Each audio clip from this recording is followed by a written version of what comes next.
What's up, everybody? It's your favorite AAA serviceman's favorite nerd, and today we are looking at X Transbots Crackup, which is their breakdown. AAA, get it? Don't worry about it. I gotta tell you how this came to be in my possession. It's a pretty good story.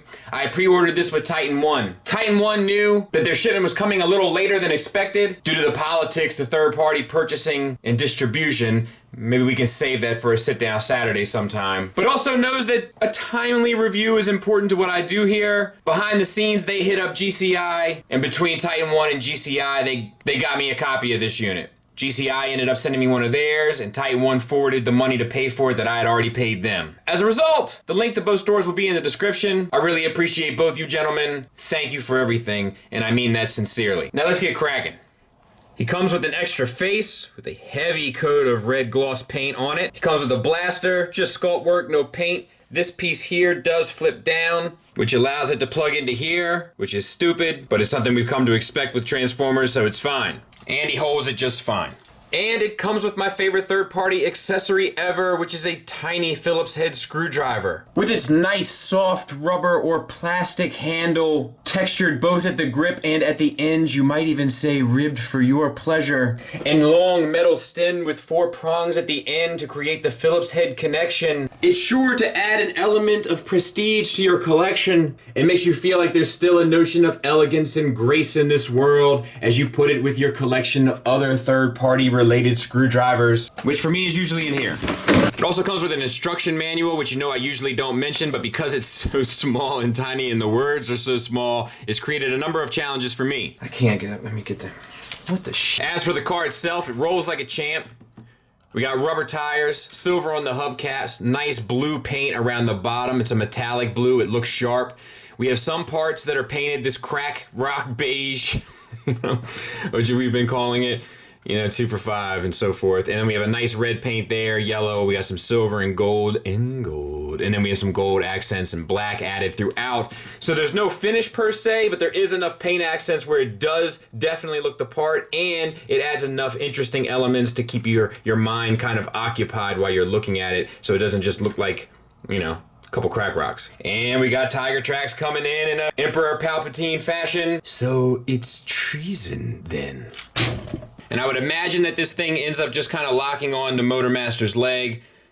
Maybe using these 2 things, I'm not entirely sure. Start out by flipping these side pieces up here and here. Just start loosening up these side connections. As you do so, you might notice that the doors come unattached as well. That's not a problem. Flip this piece down, pull these pieces up and out.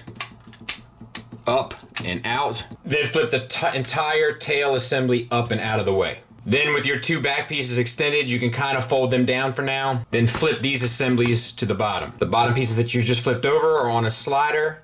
Slide them down on both sides. Get your feet out of the way, which will allow you to fold the window down on both sides. Then rotate this piece to the inside. It's on a slider. My slider is extremely loose, so to get it around, you got to make sure it's up, and then once it's in position, you fold it back down. Rotate the front of the foot up and the heel back. Open up these pieces here. There's 2 pieces. You want them all the way out, and this one you can have close to 90. You're going to fold so that this first notch catches at 90 degrees, and then the second notch catches at 90 degrees. That folds in. This comes around and pegs into the side of the leg. Same for the other side. Open up all your bits, bring this one around, down 90, close in, on this side, peg in. And then waist 180, thighs 180. Unplug this piece, unplug the arms, rotate the shoulders down, bring this piece fully around, close his head. Straighten the arm, wrap the side that's connected to the fist around. It's on a double hinge, so it's a little bit of tension, but easily doable. Orient the hand. Place the shoulder in a position where that slot is sitting straight up. Again, straighten the arm, wrap around the forearm on a double hinge. A little bit of a tight tolerance there, but doable. Orient the fist. Make sure the shoulder is in a position where that notch is sitting straight up. Slide the chest assembly down. On your side pieces here, flip them up, and then there's a small blue latch that you have to flip out as well. Easy for me to say, apparently. Mine's really tight, Flip that up, that comes around and latches into that notch we were trying to make sure was at the top of the shoulder. Again, flip it up, flip this out, bring it around, and latch in to the top of the shoulder. So I went off camera there. It should look like this in the end. For the backpack, you want the front of the hood to extend up. You want to bend this back around on itself, bend these two pieces forward, and these two pieces in. There's a peg at the base of his neck that has to go into there. And I can tell you, it's not the easiest thing in the world, but the good news is once you have it in, it is super secure. And I saved you the trouble of having to watch me struggle with it, but there it is. Then we want to wrap this up and around, and this back down. These two tabs fit into there. The spoiler spins 180, and these side pieces flip around to the back, and that black paint adds a little back detail, you might say. And then these pieces kind of sit around it. I'll get them cleaned up. So let's first address the elephant in the room, which is the color. A lot of people are saying he should be white throughout because that's how I remember seeing him in the cartoon. And you would be right. And then some people are saying, but the chest is white in some of the cartoon and not white in others. And you would be right as well. Hyper cartoon accuracy doesn't matter to me that much. I know it matters to some, so I'll refer to the experts, Dust Mites, and Greg for Mercy. It's fine. It's fine. All right, so let's talk about him. The red on the face looks great. The purple paint on the eyes looks great. The blue is straight plastic, but it doesn't bother me. The head is on a hinged swivel, it feels like. Yes. You get a little bit up. You get a whole lot down. You get the side to side. Good to go.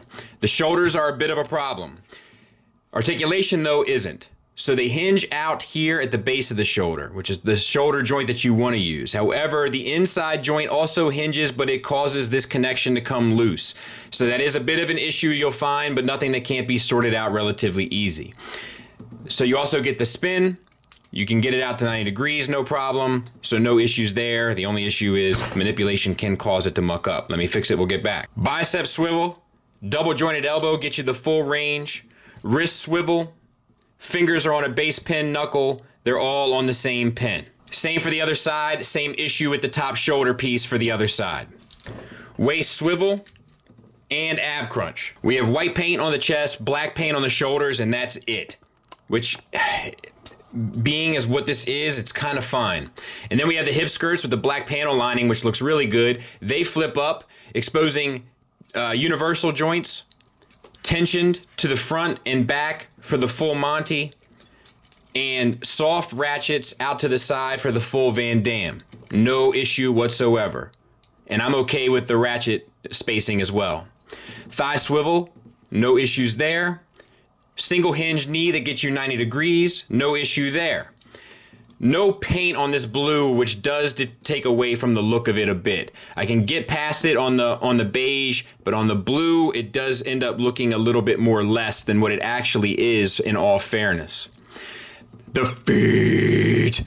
They should be angled off to the side, first of all. I don't think I mentioned that in the transformation, which does get you an ankle rocker. You can move it out to the side and get more of an ankle rocker. It's a cheat, but I don't think it's too much of a cheat, if that makes sense.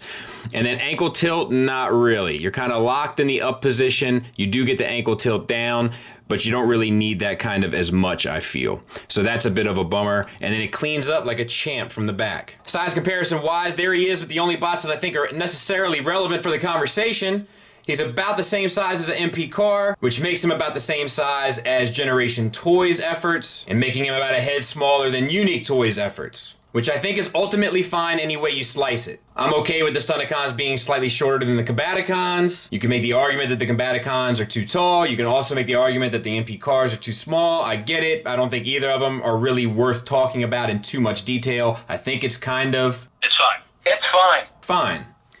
Final thoughts wise, let's talk about the negatives. We'll get it out of the way, and they are few. I could have used a paint finish on this guy. I would have rather spent the 80 bucks and got a paint finish than the 40 bucks and not got it. But I gotta say, it doesn't bother me as much on the body of the bot as it does on the blue bits down there. I think that part would have really benefited from some of that metallic blue paint that they did give this guy and is beautifully done. My main issue is the shoulders. Once again, not something that's not fixable. I just find myself fixing it a lot. They just have a hard time staying stuck in, as it were. And lastly, there's a few few articulation issues, not really issues. They work fine. I just would prefer a little bit more. And that is the head upward movement and the rocker movement, and then the ankle tilt up. And also one of my translucent pieces that covers the headlights came off. So that's a bit of a bummer. Plenty of positives though. The materials feel good. The hardware is fine. Everything is tensioned pretty well with the one exception of those slider joints that aren't really a big issue anyway. They didn't go crazy with the accessories, but I don't think they need to. The articulation is pretty good across the board. The transformation is probably my favorite X Transbots transformation to date. It's enjoyable. It's intuitive. It's just the right level of complex steps, in my opinion, to keep your attention, make you interested, keep you engaged, and not make you frustrated. The alt mode is on the money, the presence is there, and the sculpt is what you would expect from an attempt at a G1 accurate breakdown. The price is ridiculous, which is awesome, but that's because they were trying to smash that KO company from getting off the ground, and I hope they did. A really solid release. I strongly recommend it. I'm really interested to see where this line goes in the future.